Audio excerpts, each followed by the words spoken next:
Ephesians 6. ಎಫೆಸಿಯ 6ರಲ್ಲಿ ಈ ವಚನವನ್ನು ನನಗೆ ತೋರಿಸಿದ್ರು. Please remember this. ಇದನ್ನು ನೆನಪಿಟ್ಕೊಳ್ಳಿ. Verse 12. 12ನೇ ವಚನ. We do not fight with flesh and blood, but we fight with these evil forces of darkness. ನಾವು ಹೋರಾಡುವುದು ಮನುಷ್ಯ ಮಾತ್ರದವರ ಸಂಗಡವಲ್ಲ, ರಾಜತ್ವಗಳ ಮೇಲೆಯೋ ಅಧಿಕಾರಗಳ ಮೇಲೆಯೋ. That is the evil forces of the devil. ಆ ಸೈತಾನನ ಅಂಧಕಾರದ And the ಶಕ್ತಿಗಳು. Lord said to me, ಕರ್ತನು ನನಗೆ, if you want to fight the devil in your life, ನಿನ್ನ ಜೀವಿತದಲ್ಲಿ ಸೈತಾನನ ಎದುರಿಸಬೇಕು make one decision today. ಇವತ್ತು ಒಂದು ನಿರ್ಧಾರವನ್ನು For ಮಾಡು. the rest of your life you will never fight with human beings. ನಿನ್ನ ಉಳಿದ ಜೀವಿತ ಕಾಲದಲ್ಲಿ ಮನುಷ್ಯರ ಜೊತೆ ಹೋರಾಡಬೇಡ. You will never fight with your wife. ನಿನ್ನ ಹೆಂಡತಿ ಜೊತೆಯಲ್ಲಿ ಹೋರಾಡಬೇಡ. You will never fight with your brother-in-law or sister-in-law, nobody. ನಿನ್ನ ಹೆಂಡತಿಯ ತಮ್ಮ ಅಣ್ಣ ಯಾರೇ ಆಗಿದ್ರು ತಂಗಿ ಆಗಿದ್ರು ಅವ್ರ ಜೊತೆ You will ಹೋರಾಡಬೇಡ. never fight with people who criticize you. ನಿನಗೆ ಯಾರು ಖಂಡಿಸ್ತಾರೆ ಅವ್ರ ಜೊತೆ You will ಹೋರಾಡಬೇಡ. never fight with other churches. ಬೇರೆ ಸಭೆಗಳ ಜೊತೆ ಹೋರಾಡಬೇಡ. You will never fight with the people of other religions. ಬೇರೆ ಧರ್ಮದ ಜನರ ಜೊತೆ ಕೂಡ You will ಹೋರಾಡಬೇಡ. never fight with human beings. ನೀನು ಯಾವ ಮನುಷ್ಯರ ವಿರುದ್ಧ ಹೋರಾಡಬೇಡ. Then you will be strong to fight the devil. ನಂತರ ನೀನು ಸೈತಾನದ ವಿರುದ್ಧ ಹೋರಾಡಲಿಕ್ಕೆ ಬಲಶಾಲಿಯಾಗಿರ್ತೀಯ. I can say before God, ದೇವರ ಮುಂದೆ ನಾನು ಹೇಳ್ತೀನಿ ಸಾಕ್ಷಿ, for all those years now I have not fought with human beings. ಈ ಒಂದು ಎಲ್ಲ ವರ್ಷಗಳಲ್ಲಿ ನಾನು ಮನುಷ್ಯರ ವಿರುದ್ಧವಾಗಿ ಹೋರಾಡಿಲ್ಲ. They can call me whatever they like, I will not fight back.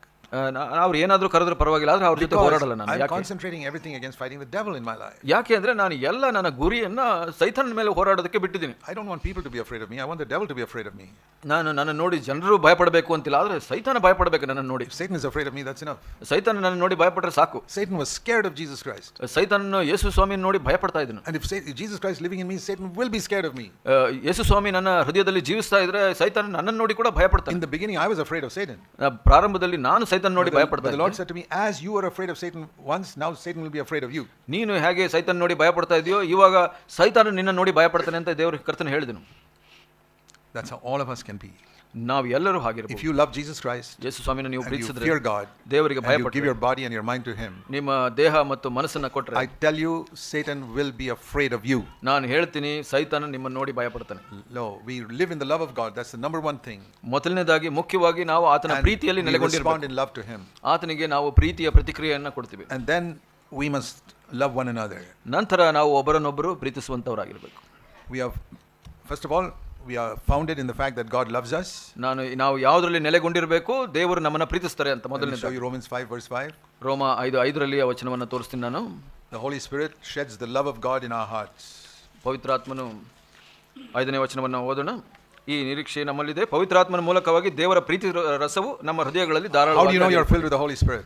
ಹೇಗೆ ನೀವು ಕಂಡುಕೊಂತೀರಾ ನೀವು ಪವಿತ್ರಾತ್ಮನ ಭರಿತರಾಗಿದ್ದೀರಾ ಅಂತ? The love of God will be filling your heart. ರೋಮ 5:5ರಲ್ಲಿ ಹೇಳುತ್ತೆ ಪವಿತ್ರಾತ್ಮನ ಬಲವು ನಿಮ್ಮ ಹೃದಯಗಳಲ್ಲಿ ಸುರಿದಿದೆ. That means three things. ಅದರ ಅರ್ಥ 3. ಒಂದು, God loves me perfectly. He fills my heart with the assurance God loves you perfectly. ನನಗೆ ದೇವರು ಆ ದೃಢತೆಯನ್ನು ಕೊಡ್ತಾರೆ, ದೇವರು ನನ್ನನ್ನು ಸಂಪೂರ್ಣವಾಗಿ ಪ್ರೀತಿಸ್ತಾರೆ ಅಂತ. No doubt about it. ಅದರ ಬಗ್ಗೆ ಯಾವ ಸಂಶಯ ಇಲ್ಲ. I don't doubt, oh does he love me or not? ನನ್ನ ಪ್ರೀತಿಸ್ತಾನೋ ಇಲ್ವೋ ಅನ್ನೋ ಸಂಶಯ ಇಲ್ಲ. Is he angry with me? ಆತನ ಭಯ ನನ್ನ ಮೇಲೆ ಕೋಪ ಇದೆ. Believe God loves you with all your heart.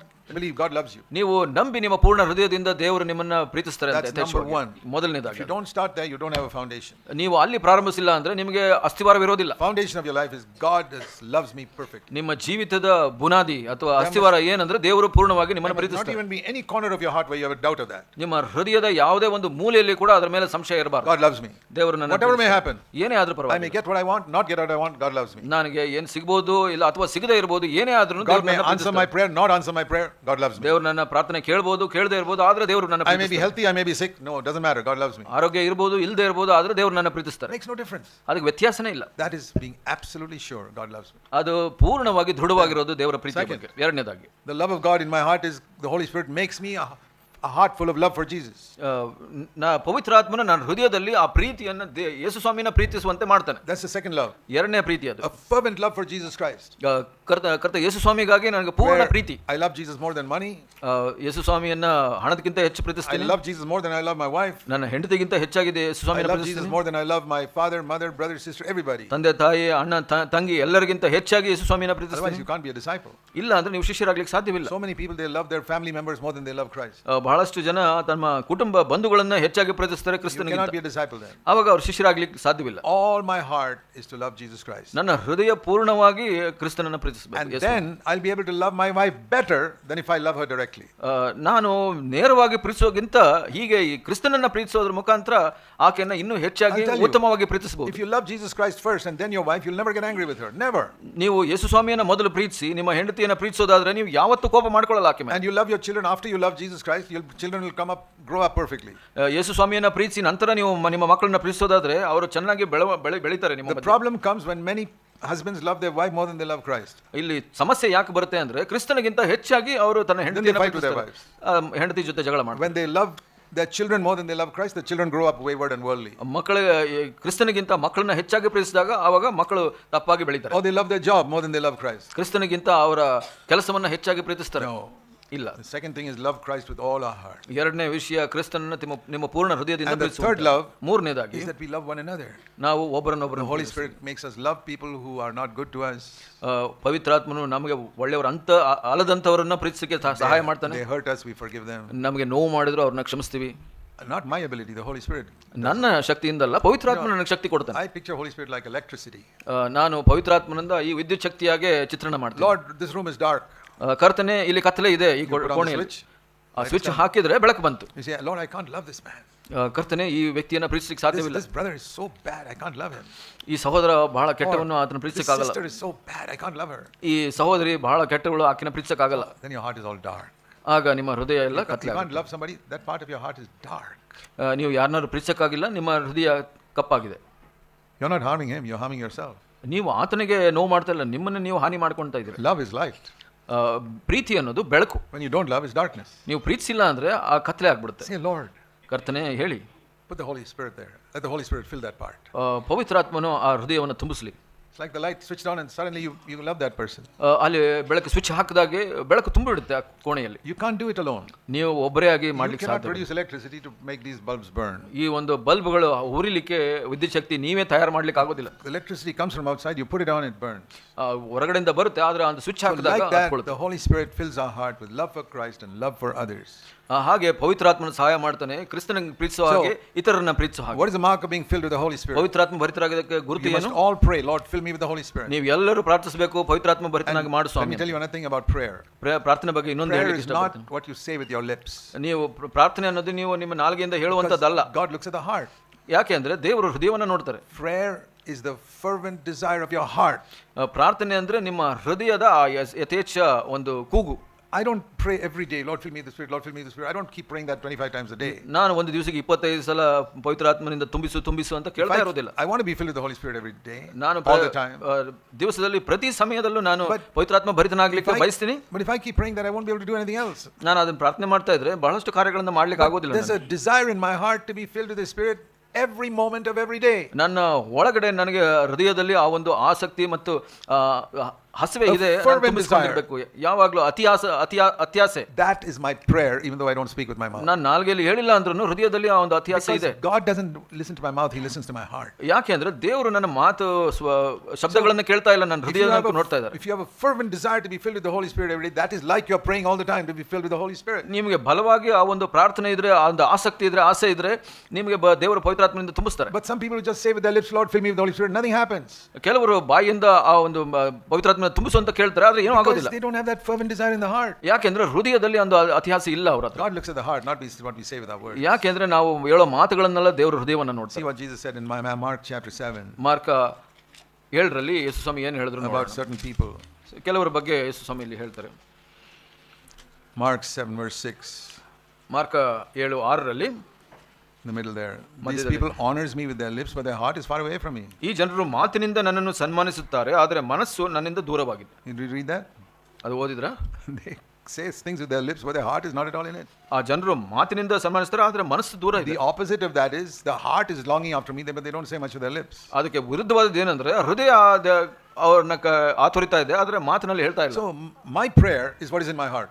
ನನ್ನ ಪ್ರಾರ್ಥನೆ ಏನಂದ್ರೆ ನನ್ನ ಹೃದಯದಲ್ಲಿ ಏನಿದೆಯೋ ಅದು. And if God sees in my heart a fervent desire to be filled with the Holy Spirit, ನನ್ನ ಹೃದಯದಲ್ಲಿ ದೇವರು ನೋಡಿದ್ರೆ ಆ ಒಂದು ಅತಿಯಾಸೆ ಪವಿತ್ರಾತ್ಮ ಭರಿತನಾಗಬೇಕು. even if I don't say those words even once in a week, I'll be filled with the Holy Spirit all the time. ಒಂದು ವಾರದಲ್ಲಿ ನಾನು ಆ ಮಾತು ನನ್ನ ನಾಲಿಗೆಯಿಂದ ಬಂದಿಲ್ಲ ಅಂದ್ರೂ ಪರವಾಗಿಲ್ಲ, ನಾನು ಪವಿತ್ರಾತ್ಮ ಭರಿತನಾಗಿದ್ದೇನೆ. I have a fervent desire when I get up to speak, Lord, I want to be anointed when I preach the word of God. ನನಗೆ ಒಂದು ಅತ್ಯಾಸೆ ಇದೆ, ನಾನು ವಾಕ್ಯವನ್ನ ಹಂಚಿಕೊಳ್ಳುವಾಗ ಎಲ್ಲರಿಗೂ ಅಭಿಷೇಕದಿಂದ ಹಂಚಿಕೊಳ್ಳಬೇಕು. I don't have to pray every time I get into the pulpit, Lord, anoint me now. ನಾನು ಬಂದಾಗೆಲ್ಲ ನಾನು ಹೀಗೆ ಪ್ರಾರ್ಥನೆ ಮಾಡಬೇಕಾಗಿಲ್ಲ, ನನ್ನನ್ನು ಅಭಿಷೇಕಿಸುವಂತ. I say that sometimes, but in the heart it is there all the time. ನಾನು ಕೆಲವು ಸಲ ಹೇಳ್ತೀನಿ, ಆದ್ರೆ ಹೃದಯದಲ್ಲಿ ಯಾವಾಗಲೂ ಇದೆ ಅದು. See what is the prayer in your heart all the time. ಯಾವಾಗಲೂ ನಿಮ್ಮ ಹೃದಯದಲ್ಲಿ ಏನು ಪ್ರಾರ್ಥನೆ ಇದೆ ಅದು ನೋಡಿ. I want to love you all the time with all my heart. ನನ್ನ ಪೂರ್ಣ ಹೃದಯದಿಂದ ನಿನ್ನ ಯಾವಾಗಲೂ ಪ್ರೀತಿಸಬೇಕು ಸ್ವಾಮಿ. More than I love my family members. ನನ್ನ ಕುಟುಂಬದವರಿಗಿಂತ. More than I love my job. ನನ್ನ ಕೆಲಸಕ್ಕಿಂತ. More than I love my possessions. ನನ್ನ ಪದವಿಗಳಿಗಿಂತ. More than everything. ಎಲ್ಲದಕ್ಕಿಂತ. You don't say it with your lips, it's in your heart, God hears it. ನಿಮ್ಮ ನಾಲಿಗೆಯಿಂದಲ್ಲ, ನಿಮ್ಮ ಹೃದಯದಲ್ಲಿ ಹೇಳಿದಾಗ ದೇವರು ಕೇಳಿಸ್ಕೊಂತಾರೆ. And then you say, Lord, I want to love everybody in the church also. ಮತ್ತೆ ಹೇಳಿ, ಸಭೆಯಲ್ಲಿ ಇರುವಂತವರನ್ನ ಎಲ್ಲರನ್ನೂ ನಾನು ಪ್ರೀತಿಸಬೇಕು. There are some difficult people. ಹೌದು, ಕಷ್ಟಕರನಾದ ಕೆಲವು ಜನರು ಇದ್ದಾರೆ. I can't have ಇದ್ದಾರೆ. much fellowship with them, but let me love them. ಅವ್ರ ಜೊತೆ ಹೆಚ್ಚು ಅನ್ಯೋನ್ಯತೆ ಮಾಡ್ಲಿಕ್ಕೆ ಆಗೋದಿಲ್ಲ, ಆದ್ರೆ ಪ್ರೀತಿಸ್ತೀನಿ ಸ್ವಾಮಿ. I can have fellowship only with those who love the Lord with all their heart. ಕರ್ತನನ್ನ ಪೂರ್ಣ ಹೃದಯದಿಂದ ಪ್ರೀತಿಸೋರ ಜೊತೆ ಅನ್ಯೋನ್ಯತೆ ಮಾಡಬಹುದು. But not everybody in the church is like that. ಸಭೆಯಲ್ಲಿ ಎಲ್ಲರೂ ಹಾಗಿಲ್ಲ. Some of them are half-hearted. ಕೆಲವರು ಅರ್ಧ ಮನಸ್ಸಿನವರು. They are interested in other things. ಇತರ ವಿಷಯಗಳಲ್ಲಿ ಅವರ I ಆಸಕ್ತಿ can't have ಇದೆ. fellowship with them. ಅವ್ರ ಜೊತೆ ನಾನು ಅನ್ಯೋನ್ಯತೆ ಮಾಡ್ಲಿಕ್ಕೆ ಆಗೋದಿಲ್ಲ, ಆದ್ರೆ ಅವ್ರನ್ನ ಪ್ರೀತಿಸಬಹುದು. And if they are in need, I'm ready to help them. ಅವ್ರಿಗೆ ಏನಾದ್ರು ಸಹಾಯ ಬೇಕಿದ್ರೆ ನಾನು ಸಹಾಯ ಮಾಡಬಹುದು. So that way I can have these three love in three directions. ಆ ಒಂದು ಪ್ರೀತಿ ಮೂರು ದಿಕ್ಕಿನಲ್ಲಿ ಇಟ್ಕೊಳ್ಬಹುದು. One, the foundation. God loves me tremendously. ಮೊದಲನೇದು ಆ ಒಂದು ಅಸ್ಥಿವಾರ, ದೇವರು ನನ್ನ ಪ್ರೀತಿಸ್ತಾನೆ. On that, ಆ ಒಂದು ಅಸ್ಥಿವಾರದ ಮೇಲೆ I love Jesus with all my heart. ಪೂರ್ಣ ಹೃದಯದಿಂದ ದೇವರನ್ನ On ಪ್ರೀತಿಸ್ತಾನೆ. that, the next floor, I love people. ಅದಕ್ಕಿಂತ ಇನ್ನೊಂದು ಮಟ್ಟ ಆತನ ಜನರನ್ನ ನಾನು ಪ್ರೀತಿಸ್ತೀನಿ. That is true Christianity. ಅದು ನಿಜವಾದ If ಕ್ರೈಸ್ತ. you have that, even if you don't know much of the Bible, it doesn't matter. ಅದು ಇದ್ರೆ ನೀವು ಸತ್ಯವೇದ ಅಷ್ಟು ಗೊತ್ತಿಲ್ಲ ಅಂದ್ರೂ But you ಪರವಾಗಿಲ್ಲ. should still read the Bible because God speaks to us through His Word. ಆದ್ರೆ ನೀವು ದೇವರ ವಾಕ್ಯವನ್ನು ಓದಬೇಕು, ಯಾಕೆಂದ್ರೆ ವಾಕ್ಯದ ಮುಖಾಂತರ ದೇವರು And ಮಾತಾಡ್ತಾರೆ. Jesus said, man will live by every word that God speaks. ಯೇಸು ಸ್ವಾಮಿ ಹೇಳಿದ್ರು, ದೇವರ ಮಾತಿನಿಂದ ಮನುಷ್ಯನು ಜೀವಿಸ್ತಾನೆ ಅಂತ. So it's very important to read God's Word. ದೇವರ ವಾಕ್ಯವನ್ನು ಓದೋದು ಬಹಳ ಮುಖ್ಯ.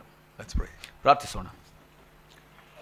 Heavenly Father, ಪರಲೋಕ ತಂದೆಯೇ, I thank you for what you've done in all these churches around Hubli and Hulgi. Hubli ಹುಲ್ಗಿ ಮತ್ತು ಇತರ ಸ್ಥಳಗಳಲ್ಲಿ ನಿನ್ನೆ ಮಾಡಿದ ಕಾರ್ಯಗಳಿಗಾಗಿ ನಿನಗೆ I pray every one of these churches will be strong in the Lord. ನಾವು ಪ್ರಾರ್ಥಿಸ್ತೀವಿ, ಎಲ್ಲ ಈ ಸಭೆಗಳು ನಿನ್ನಲ್ಲಿ ಬಲವಾಗಲಿ. And all the brothers who lead these churches will be humble servants. ಈ ಎಲ್ಲ ಈ ಸಭೆಗಳನ್ನು ನಡೆಸುವಂತ ಸಹೋದರರು ದೀನ ಸೇವಕರಾಗಿರಲಿ ಸ್ವಾಮಿ. Willing to wash the feet of the others. ಇತರರ ಕಾಲುಗಳನ್ನು ತೊಳೆಯಲು ಸಿದ್ಧರಾಗಿರಲಿ ಸ್ವಾಮಿ. And who want to serve and seek nothing for themselves. ಸೇವೆ ಮಾಡಿ ತಮಗಾಗಿ ಏನನ್ನೂ ಬಯಸದೇ ಇರುವಂಗೆ ಮಾಡಿಸು. Raise up godly shepherds like that everywhere. ಹಾಗೆ ಇನ್ನು ದೈವಿಕ ಸೇವಕರನ್ನ ಎಬ್ಬಿಸು ಸ್ವಾಮಿ. We thank you, Lord, for what you have taken the church in Hubli through and brought them through to a resurrection from the death they experienced. ಸತ್ತಂದಿನಿಂದ ಮತ್ತೆ ಎಬ್ಬಿಸಿದಾಗೆ ಹಾಗೆ ಮಾಡಿದೀಯ ಸ್ವಾಮಿ. ಈ ಸಭೆಯನ್ನ ಹಾಗೆ ನಡೆಸಿದಕ್ಕಾಗಿ ನಿನಗೆ ಸ್ತೋತ್ರ. Pray you will lead this church forward to greater heights. ಈ ಸಭೆಯನ್ನ ಇನ್ನೂ ಹೆಚ್ಚಿನ ಮಟ್ಟಕ್ಕೆ ಏರಿಸ್ತೀಯ ಅಂತ ನಾವು ನಂಬ್ತೀವಿ ಸ್ವಾಮಿ. Pray in Jesus' name. ಯೇಸು ಸ್ವಾಮಿ ಹೆಸರಲ್ಲಿ ಪ್ರಾರ್ಥಿಸ್ತೀವಿ.